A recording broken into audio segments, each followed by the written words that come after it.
Hello, everyone. Let's talk about trauma. Trauma, as it is well known, usually means that someone, namely ourselves, is hit. And we might get hit and we might get wounds at the physical and emotional level, even at the mental level.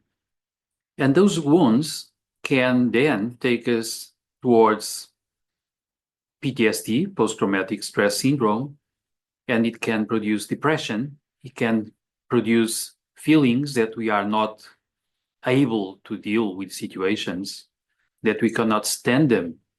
It can bring us to dissociate and to create a sort of a mental habit of dissociating, meaning we find ways to escape traumatic situations by, in a way, not being ourselves, not being there, denying that what is going on is really what is happening, and so on.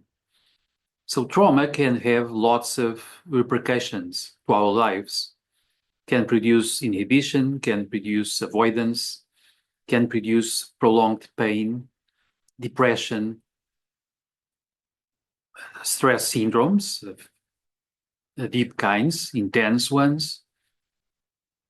And of course, sometimes feelings that we are not able to deal with things, that we are not worthwhile, that we are powerless, and so on and so on. Now, the thing about trauma is that usually it leaves an imprint that is connected to imagery and sensation. Our emotional system deals a lot with imagery and sensation, of course. That's where we get imagery and memories around physical impressions connected to trauma. They have a tendency to be sort of immutable.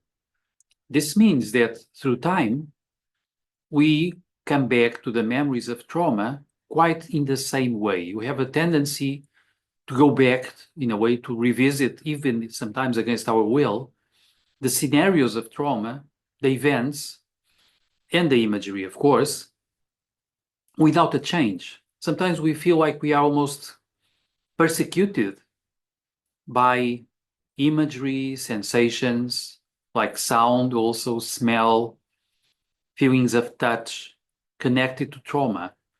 We get back there and they sort of haunt us the same way they came about first.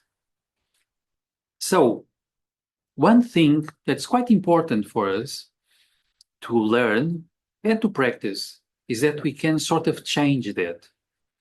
We can sort of go back into the main themes of trauma, like the mini movie of what happened, or the main image, like the main picture of what happened, or the smell, or the physical sensation, or the sound, or all of them together. And then we can change them on purpose. We can sort of ridicule the situations as if replaying the movie in a ridiculous way, changing the sound, changing the color, changing the sizes of the characters involved in what happened, changing their clothes, changing their equipment, and so on.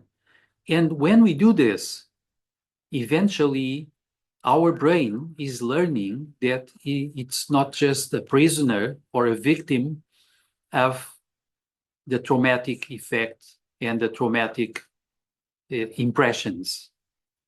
So it's a very important strategy for us to manage stress is to revisit the stress scenarios and change them on purpose, where we are like producing a different message to our brains.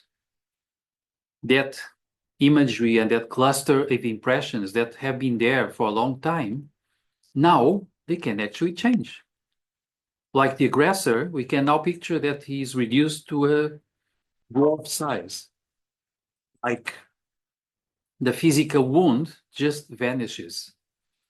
What produced something against us now is weak, even ridicule. It's shorter, doesn't have power, has a different color. Now it's black and white. Or now it's full of color to a ridiculous point. We just change it, and then we sort of relax. The same way as we revisit the scenario of trauma, we can totally change our breathing pattern on purpose. During trauma, we were breathing in panic. We revisit the scenario, and this time we make sure that we are breathing deeply with pauses, with an emphasis on prolonging the exhalation. So I'm looking at a very hard scenario, making sure that simultaneously I breathe deeply. I take my time. This amounts to emotional reprogramming, and it's quite useful for all of us. That's the suggestion for today. As usual, if you like, share, comment, and I'll be around.